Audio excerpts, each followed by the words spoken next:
before I shoot the questions, I will, let me put the current situation in perspective.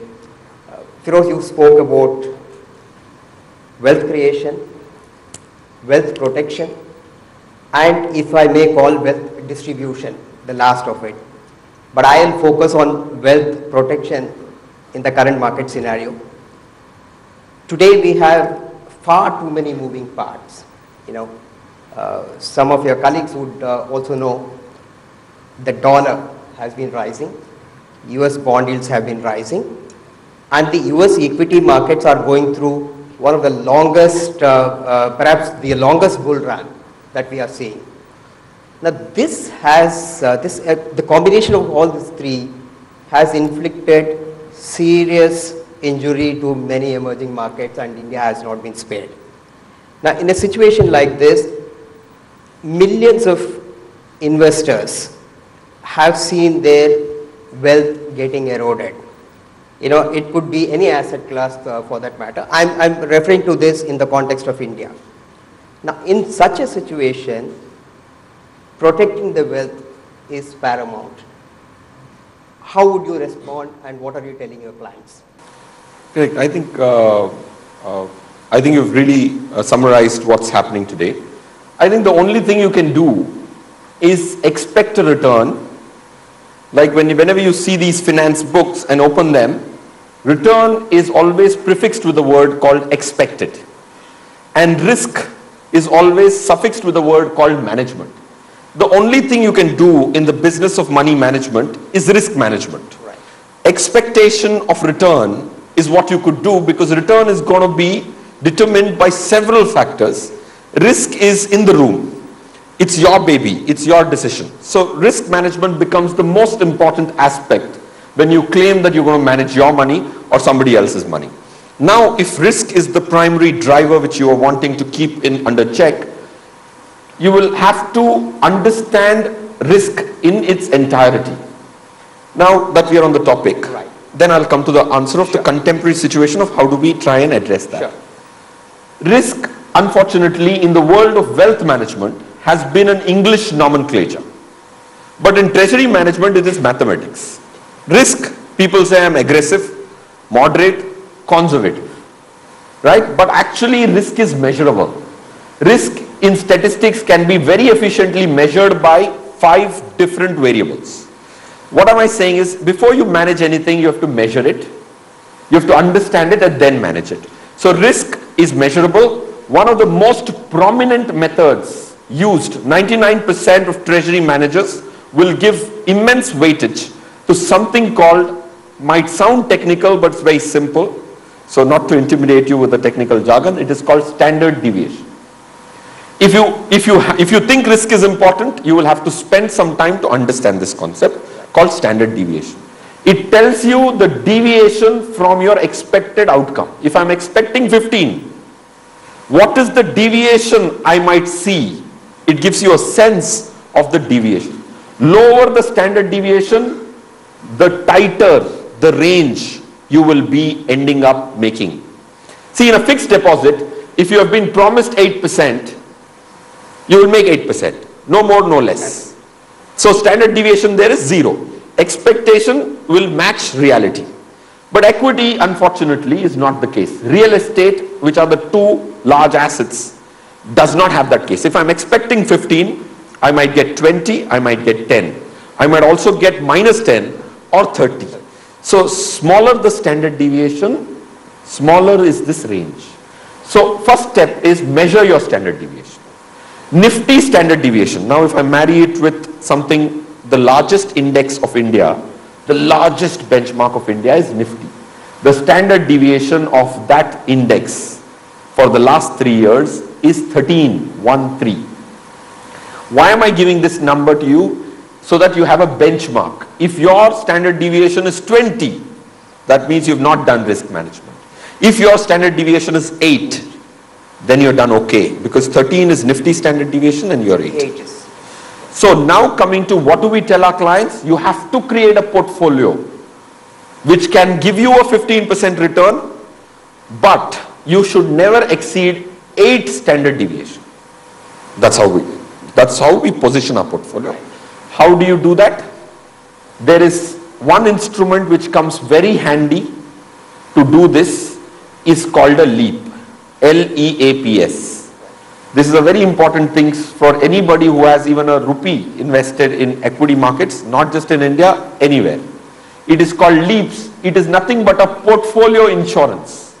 Just like I can insure my life, I can insure my cars, I can insure my factory, how I wish I had any.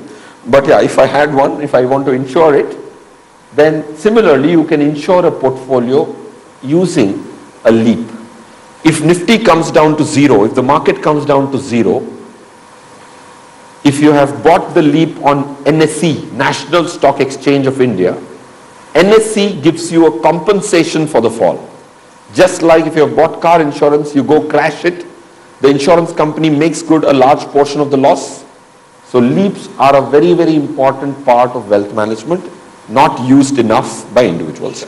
That is what we have been recommending from 1st of January this year. Right. Let me, this is a very interesting product, this is something which is very important for all investors, not just HNIs. See, last year, Nifty was around 11,000 less. We had enough money coming into the country, we had money coming into debt. Now, everything is flowing back. In a situation like this, we have had 7 to 8 weeks of steep correction in the Nifty. We have seen 14 to 15% fall in Nifty, both time and price correction, as they would say in technical language. Basically, there is a 14 to 15% erosion in Nifty. How will LEAPs help in such a situation, if, assuming that somebody has taken the product? If somebody has used LEAPs, let's assume a 3-year LEAP, will cost you 1.5% a year. It is not a very expensive affair also. Today the market lost 1%. Right. I couldn't do much. I just had to wait and watch. Sure. If at 11,500, when the Nifty was right up there, if I had the courage to spend 2% a year, then that 11,500 gets locked in. By which I mean, if the Nifty came to 10,000 and remained here till the end of the period, NSE will give me 1,500 rupees. I will be restored back to 11,500. Right. Okay. That's what it actually means. This is something which a fund manager is supposed to do. They will hedge against various risks and make sure that you don't lose much. In a market like this, where all classes of assets, whether you take currency, whether you take equities, whether you take debt, of all the 3 debt mutual funds, I'll come to that in a bit, there is a general perception that debt mutual funds are safe. The risks there are limited. But I guess the risks in a debt market is far more complicated. How do you help and advise your clients and investors and tell them that, look, debt is not absolutely safe, it could be a certain portion? How would you? Correct. I think when it comes to debt is, so for the benefit of understanding, debt is when I lend to a company, equity is when I become their partner. If I became their partner, then the risk is more. If I've lent to them, I am supposed to get back the interest. But if the company goes bankrupt, then the money doesn't come back to me. So that is what has happened in India over the last 1.5 months largely. On 3rd September, one of the strong companies called ILFS was brought down from a very strong company, AAA, 16 steps down, and said it has gone default. So when this kind of carnage happens, people's confidence, even in debt, has got shaken up. Yeah. So the solution for that is, which we have been saying for the last 5 years, that don't rely on ratings. Okay, ratings have had a very bad track record because we analyzed 20 companies which went bankrupt, and we saw 14 out of those 20 companies were rated AAA 1.5 years before they went bankrupt. If 14 places which went bankrupt were called the best, strongest companies just a year and a half back, how can I take my decisions on lending to a company on the basis of rating? So there is another concept which helps you measure risk when you lend to a company. Anytime you buy a debt fund, or a company's bond. If you lend to a bank, you lend to a corporate, or you buy a bond which is AAA rated, always measure another thing which a treasury guy will surely measure. It's called Z score. It is called Z score of the company. Of course, sounds very technical, but as a wealth management outfit, I produce those Z scores. So my clients don't have to go through the painful process of computing it. Right. What is a Z score? It tells you whether the company is strong or not. As against just the ratings, you should also see Z score. If I gave you an example, the last large default in India was of a company called Amtech Auto. It was called AA for 4 consecutive years. One day overnight it became default. Altman Z score, that's what it's called, Altman Z score, was anything greater than 2.5 is good in Z score. The company was 2.8, 1.24, 0.34, minus 1.24. So Altman Z score told the story clearly that this company is financially becoming weaker and weaker, and if I use this as my judgment input, not ratings, I might have reacted sooner. So on the debt side, we tell our clients that you just can't look at ratings. You have to look at the debt fund's Z score and then make a choice of making an investment so that you are ahead of the curve rather than behind.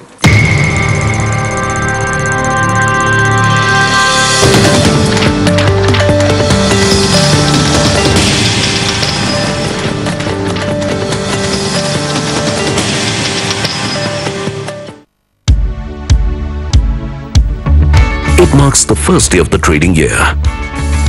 An auspicious day that promises wealth and prosperity throughout the year.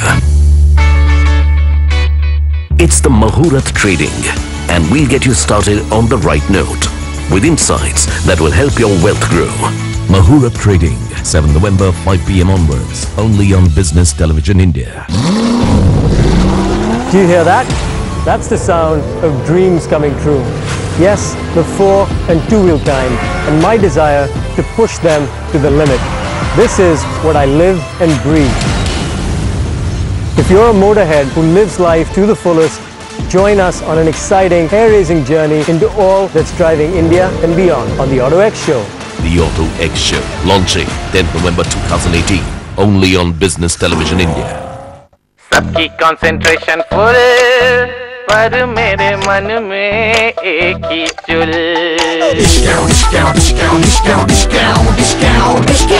Sentimental हो रे सारे mind में गाना बजा हमारे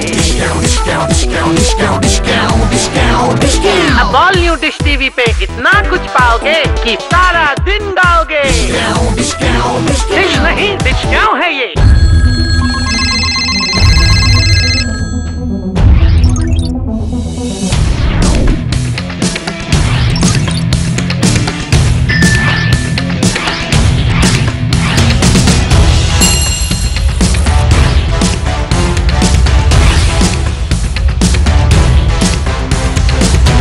Call BTVI, your share, weekdays at 11:30 a.m. only on Business Television India. Powered by BSE. Experience the new.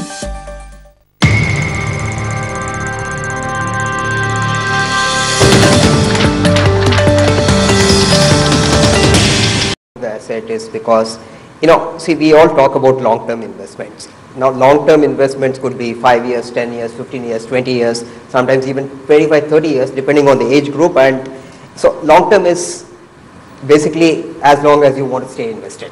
Let me put it that way. For somebody who's, say, got a 5-year time horizon, how will you mix debt and equity? Because the risks have to be managed. We will talk about risk and expectations management in a bit. In India today, we are looking at 7%, 8%, 9%, going up to 14% depending on the risk and the lending. Your inflation rate is roughly about 5% as you pointed out. Let's take it as 5%, though the target rate is different for the RBI. You pointed out about the 12% inflation rate. Now, achieving 15% in a market like this is going to be challenging. What kind of products will you offer to people and make sure that over a longer term, it's balanced? And for somebody who's got a 5-year horizon. So, there are three things before you form a portfolio. One is asset allocation. Yes. How much in different assets? So, there are only 4 assets. Everything else is a distraction.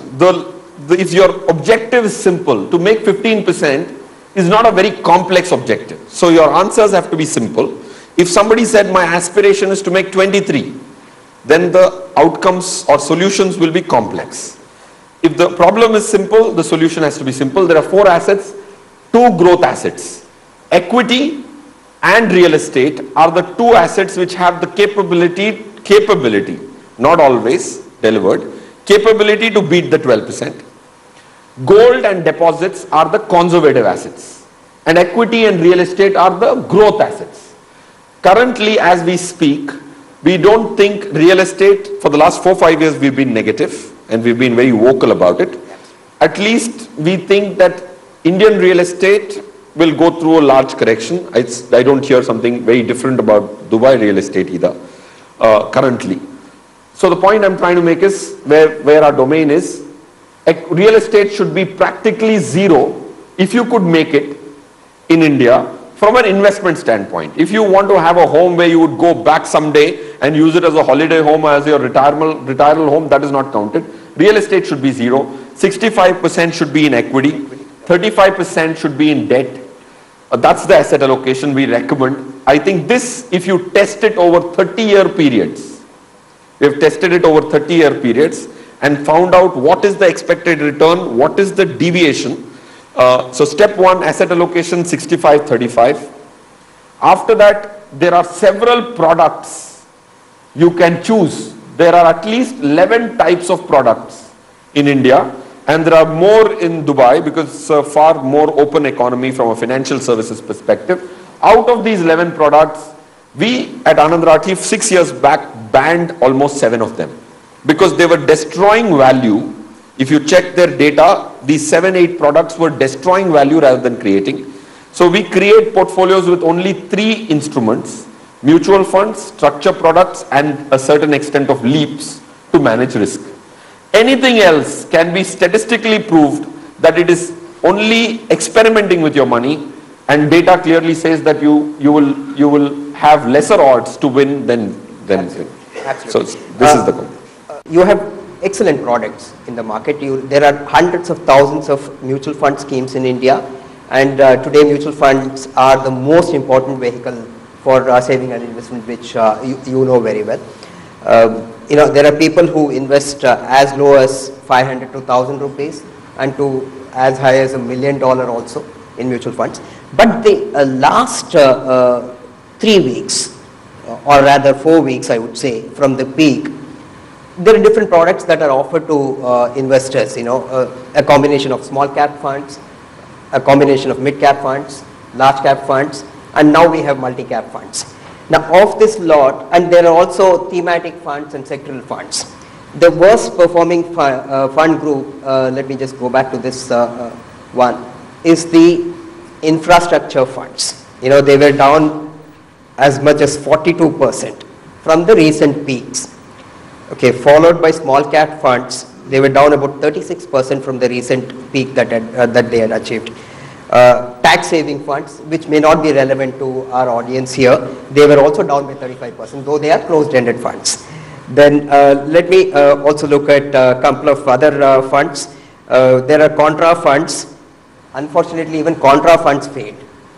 Contra funds are supposed to make money or at least protect your wealth whenever there is mayhem in the markets. They were down by 32%. The only ones that have saved and not really bled much are the large cap funds. They have lost about 14 to 15%. Now in a market like this, is it advisable? Large cap funds generally mirror the Nifty and index. In a market like this, for somebody who is investing over a longer period, let's say 10 years, would it be advisable to simply go into, let's say, a Nifty fund, a passive Nifty fund, which simply at any point in time it gets the best of the countries, companies into the index. So I don't have to worry, you don't have to worry. Do you also offer those kind of funds? Sorry, my question was slightly long. I wanted to put things in perspective and raise this issue. No, I think it's a very important issue. And we have to let math do the talking. Okay. And if you analyze math, so point one which you made, which is saying mid-cap funds, small-cap funds, infrastructure funds have fallen substantially. Yes. They have. That is largely a problem for a person who looks at the rear view mirror and invests. Right. 2017, exactly these same funds had made 60%. So what happens is, especially retail audience sees 60% return and gets very attracted. 2017. Fortunately for us, every 1st of January I do a show, of course with your competitor, BTVI team, where we record our recommendations of what you should be doing. So that there is, for a calendar year, you record your recommendation. It was crystal clear. If you don't look at rear view mirror, it was crystal clear that mid-cap and small-cap funds had gone far ahead. See, market has this habit of exaggerating everything. If things are good, it will exaggerate it even further. If things are bad, it will exaggerate further. So mid-caps had done no great performance for their prices to go up substantially. So point one is, don't look at the rear view mirror and invest.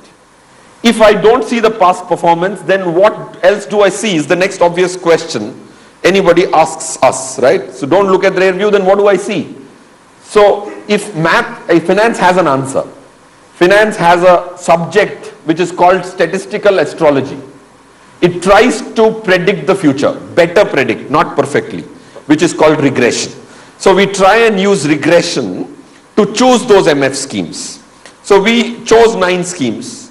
Those 9 schemes are down, right, but at an aggregate of 7.5%. So when there is carnage, if I don't lose as much, when it goes up, I gain little more than the market, I will be better off. So point one from the question which you asked, which was very important, saying that this kind of fall, how do I save? Try and not get lured by the past performance, because one clear thing which comes out of 30 years of analysis is that whenever something runs significantly more than its peers, he will stop and take a breath or come back. That is called mean reversion.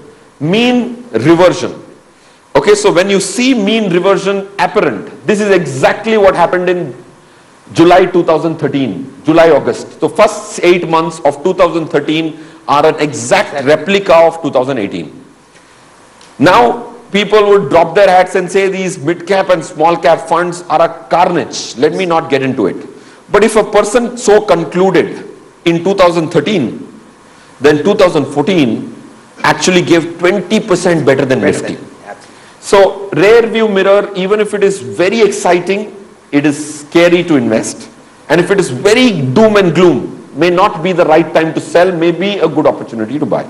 So we use regression, and regression better predicts, not perfectly for sure, but past performance is a very bad indicator of the future. Point two, which was, sorry. On the Nifty index, why not just simply say that let me buy Nifty index, whether it's a passive fund or an active fund. I would rather suggest passive fund because the costs are much lower there, as you know. Do you think it's a good idea to simply say that, look, I will buy the Nifty or the Sensex for that matter, where I get 30 stocks, they are the best based on their market capitalization, they get into the index. Correct. And just not look at it for the next 10 years or 15 years. If I'm looking at that kind of a horizon, would you include those kind of products in your structured products? Why not? Why pay such a fee to a man to create more than Nifty when I can just buy the best 50 companies at a lower cost? That is called passive management. There is active management, there is passive management. In passive management, the fund manager has to do nothing. He has to just buy the 50 companies, so the cost is almost halved.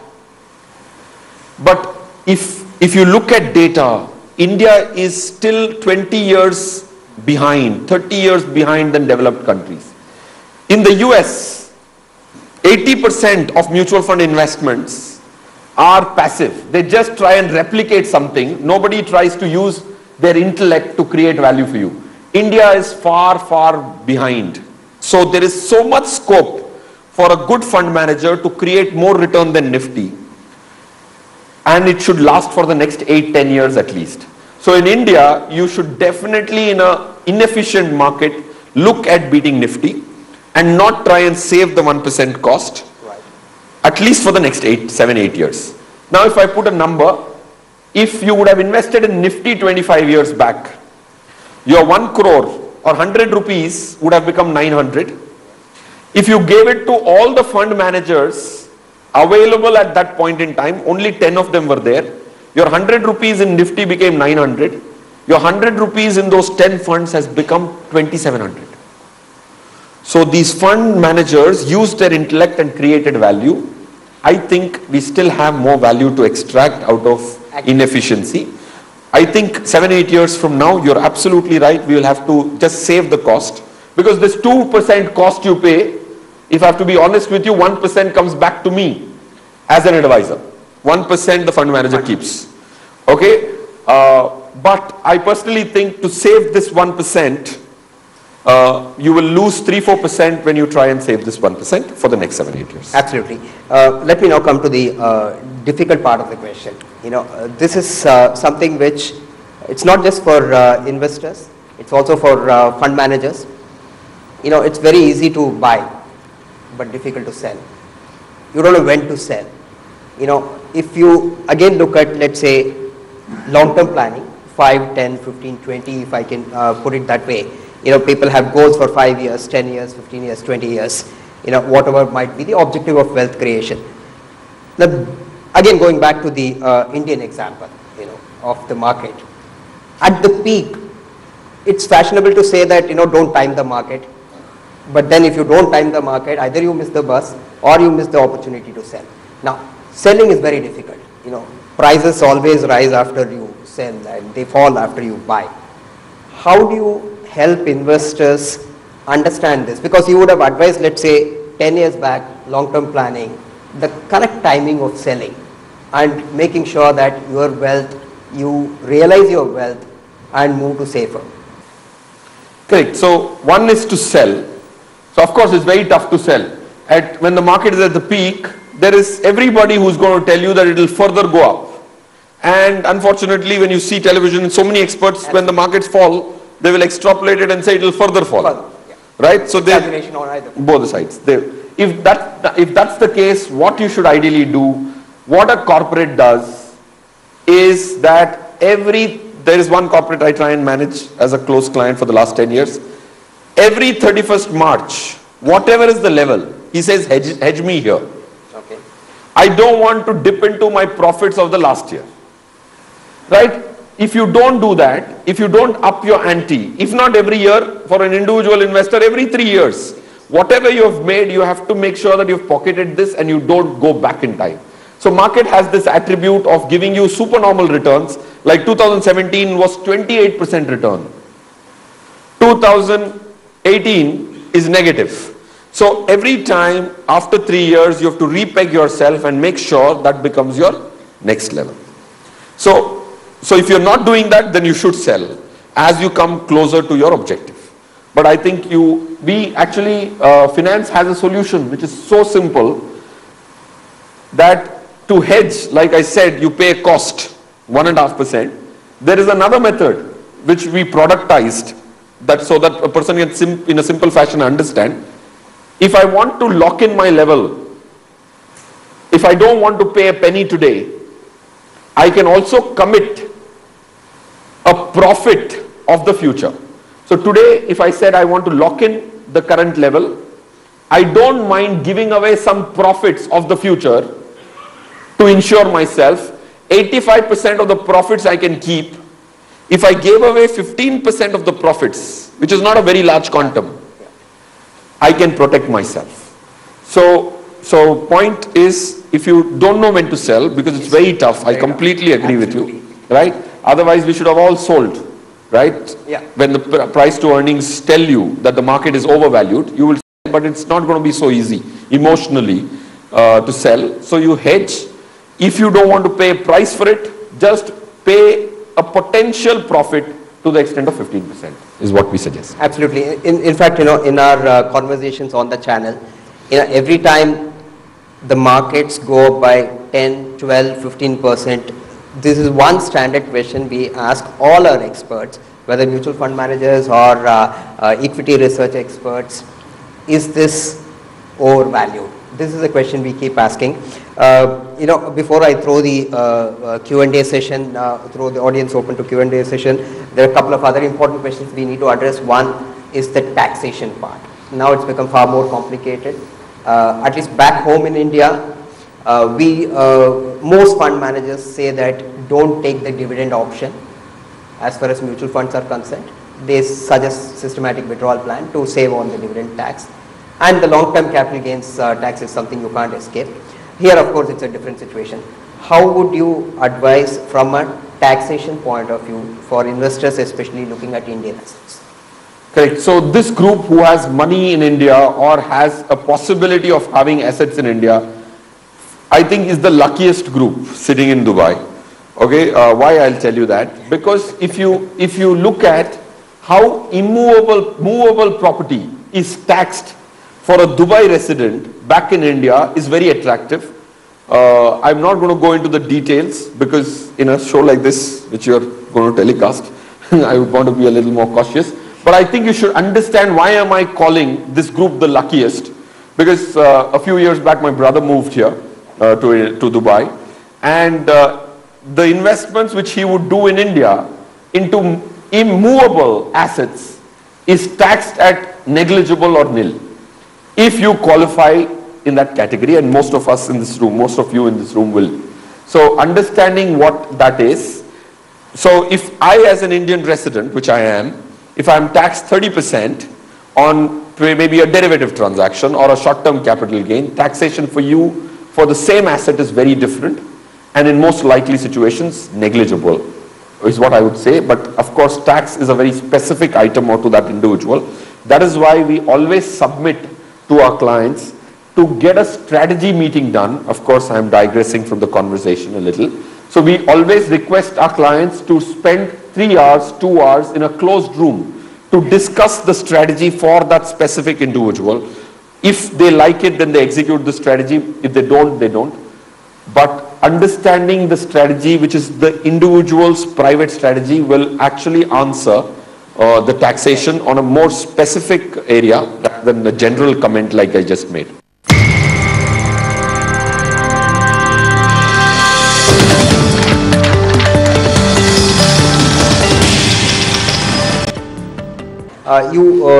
You explained estate planning and handing over your wealth to your loved ones. What about the tax angle there? Will they be liable for taxes? Should that part of the planning also be done in advance? Correct. I think it should be done in advance. One is when you give your money to somebody else, which is bound to happen at a point in time. There are two vehicles which are popular to transmit this money. One is a will. Will comes into existence the day I die. Till that time that will is inactive.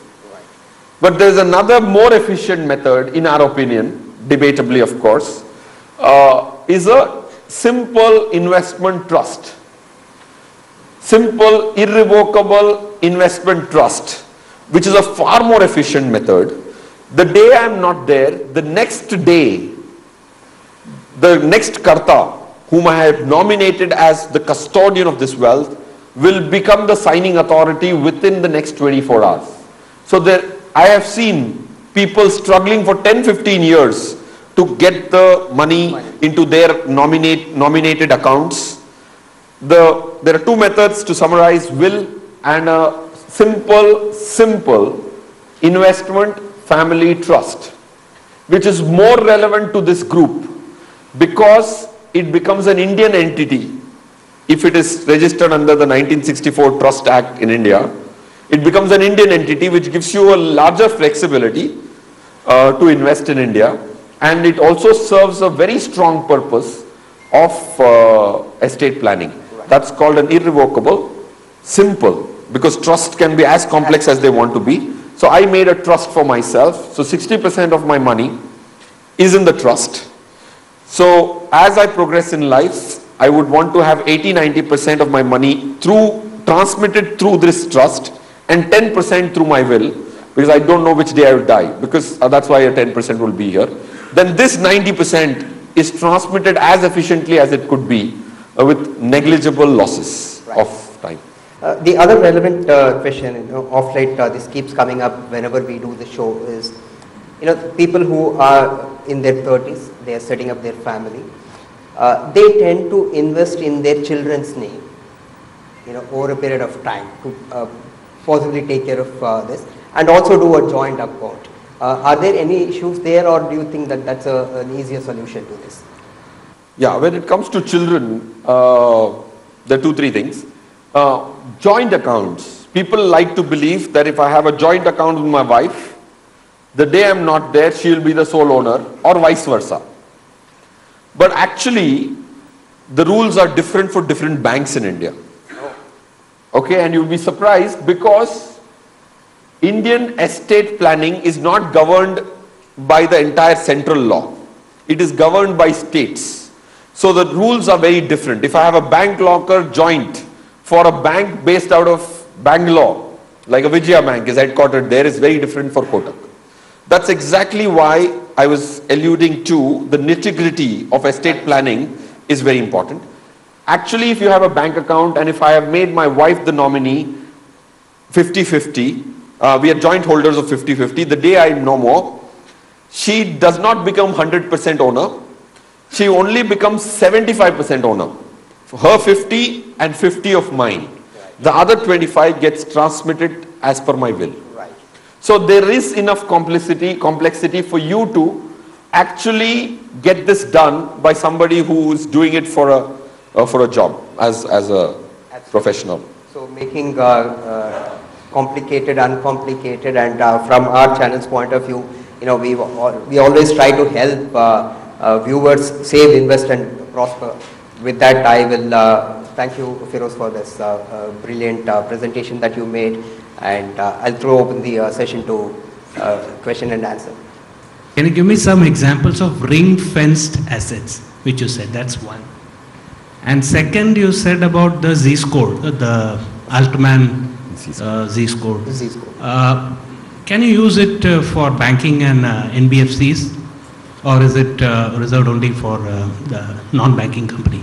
So these are my two questions. Thank you. Very relevant questions.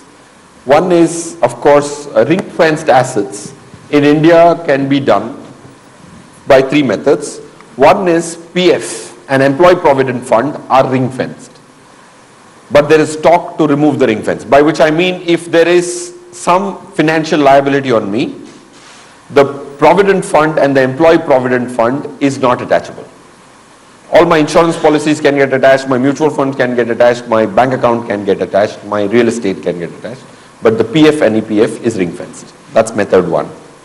But unfortunately, the money is so small generally that it will not suffice for my lifestyle or my dependent's lifestyle.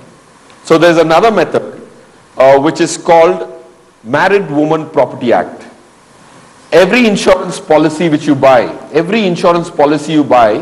you can actually opt to buy that insurance policy under the Married Woman Property Act.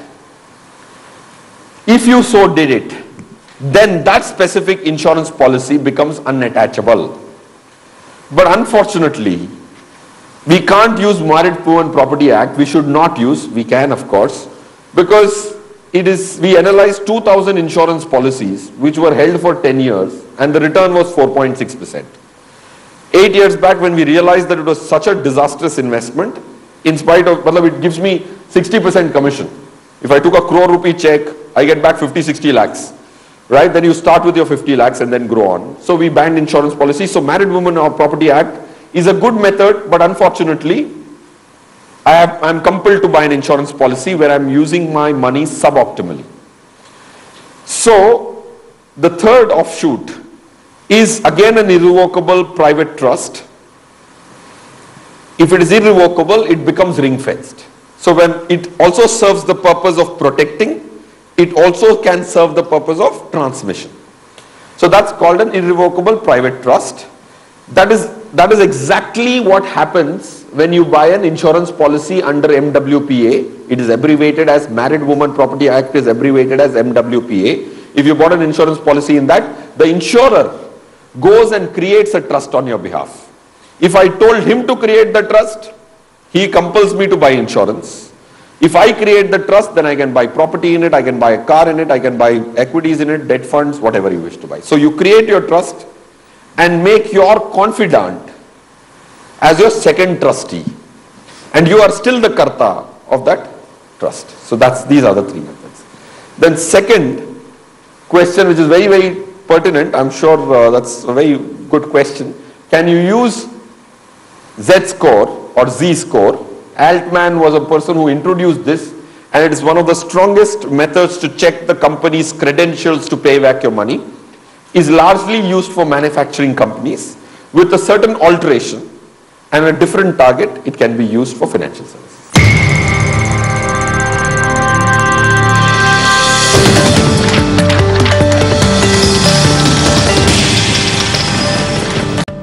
I have two questions, one on the Z-score again. If it is established or it is an indicator, why people are not using it, or why institutions are not using it as compared to the ratings? That's one. The second thing is nowadays the investors can go directly to the mutual fund house and buy mutual funds directly without spending whatever that percentage, one percentage. What is the value addition that Anand Rathi will give so that instead of going directly to the mutual fund house, we come to Anand Rathi? Wonderful. I think both the questions are very, very apt, and fortunately this is a homogeneous group. So that question, I think everybody should ponder upon and then come to a conclusion whether you need an intermediary or you don't. So for people who don't know, I'll describe the direct method and then I'll take your Altman Z-score, because I think the second question is very important for the entire group. There is, in 2013, Security Exchange Board of India said that every mutual fund, you can invest through a person who chose it for you, through a wealth manager, or you can skip the wealth manager and directly go to the mutual fund as well. And if you so did, skip the intermediary, your cost will come down by 0.75, 0.5, to a certain extent 1% also. Now, the question which sir is asking is saying that why should I go through you if the mutual fund is directly available to me? Now, if there are close to 436 funds, it is very important to understand which are the 7 funds. If you look at history, every year the best and the worst fund has a 25% difference in performance. Like sir read out, Absolutely. there were funds which have lost 42%. There are funds which are up 1%. In such a diverse environment of performance, I would ideally put all my effort to identify the right fund at the right time. Will Anand Rathi be able to do it is the next part of the question. So I would want to go in search of that person who's going to spend all the technical capability to identify me the most contemporary fund, so that I don't try and save this 1% and lose 5 somewhere. So in 10 years, if you saved, let's assume 0.75% every year, you saved 7.5%. If I go wrong once doing it as an investor, or you go wrong once, the 7.5 will go away. So what we do is, I have a 22-member product team, only does mutual fund selection. So what does it do? Okay, now, and this will not be available in public domain, unfortunately, and I wish that I can put that in public domain. For example, there are 142 people, fund managers, who are all claiming that we will do a good job to manage your money. I have to choose 5, 6 out of these 142. Now what we do is, we go and check all these 142 people last 100 decisions. See, their job is to take a decision, buy and sell. So we check 100 decisions of each of these 142 people. That makes it 14,200 decisions. How many decisions did he go right? How many decisions did he go wrong? So So that is called the right to wrong ratio of a person. If I am good, if I claim I am good, I should at least take 80 right decisions and 20 wrong. If I am taking 50 right, 50 wrong, or 55 right, 45 wrong, law of probability, I can either go right or wrong. So only 21 fund managers out of these 142 have a good right to wrong ratio greater than 75. So that becomes your primary driver. Then you see which are the schemes these 21 guys are managing, because the rest of them don't deserve to carry a fund manager tag. So this is one illustration of the 7 things we do before we come and tell you what scheme you should buy. Now people say the proof of the pudding is in the eating. So we say that you can fortunately check the recommendation 6 years back which Anand Rathi gave. On Google it will be available because you would have done some media interaction. If you see those schemes, would they be the best schemes, all of them? The answer is a big no.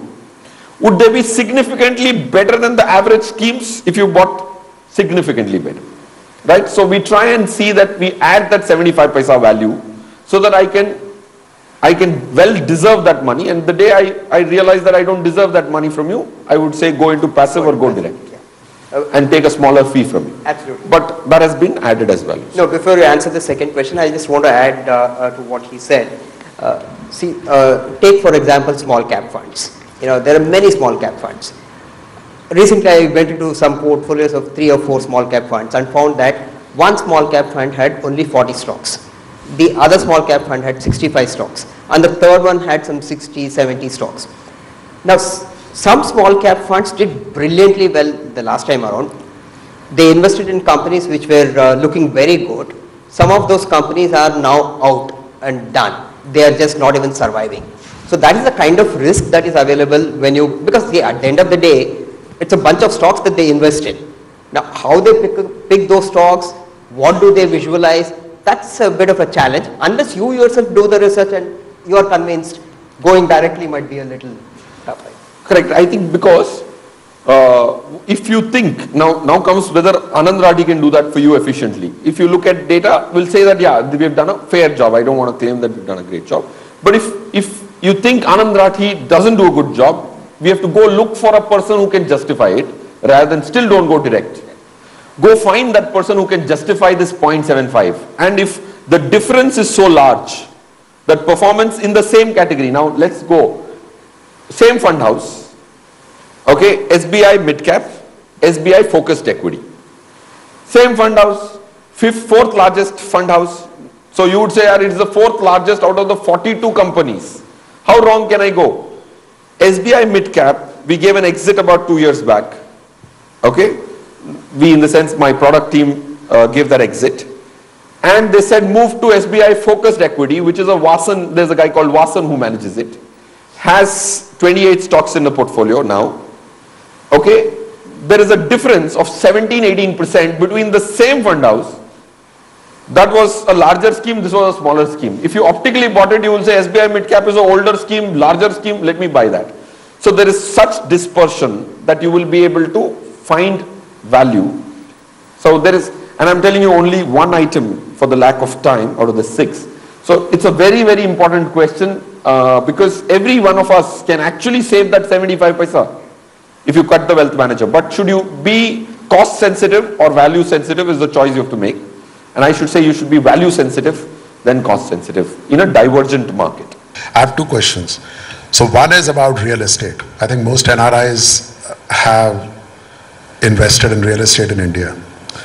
And at this point of time, you also referred to it. You said the last 3 years, in the next 5-6 years, whatever, is going to be a depressed real estate scenario.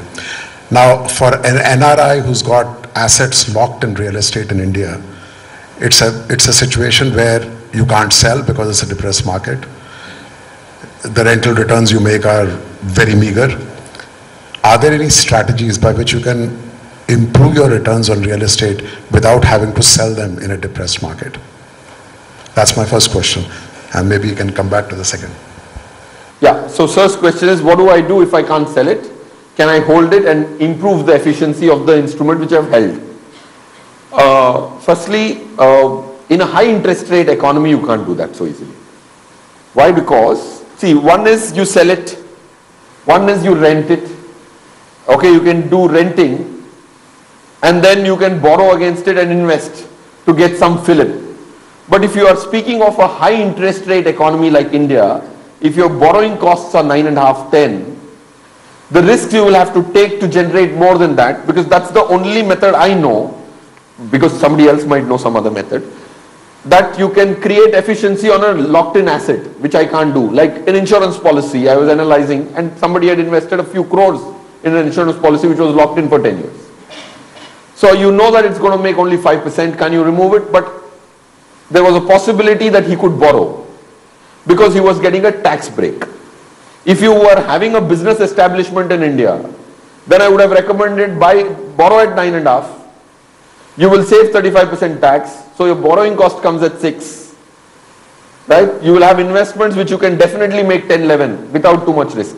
Then you're getting 5 more percent, you're getting 2% rental yield, if thereabouts, 2.5. Then you have 7.5 more. Then you have capital depreciation or appreciation, whatever it pans out. And over 5 years, this 7.5 can create a fillip. So if you don't have a business establishment, borrowing at 9.5% and generating return more than 9.5 will be more risk, because you have a fixed cost and a variable return, is why I would say no. But is there a strategy to get rid of these assets? We tried to devise a strategy and it worked in certain cases, if not all. If there are 10 properties to sell, there is still one buyer for sure, for every 10 properties to sell. And what we did was we fixed price with brokers, and I sold some of my apartments in Bangalore on this basis. So I fixed a price with the broker saying that this is my price, 5%, 10% lesser than market, no problem. Anything more than that is yours to keep. So then the broker knows that the other competitor who is wanting to sell with me is haggling for the brokerage of 1-2%, but then I show generosity and say that I will give you anything beyond that. So the broker takes the client first to me, my apartment, to see where it is sold, and then I ended up selling them at a price frozen. So if you become more generous on the brokerage side, then deals have happened. At least several of our clients have sold from.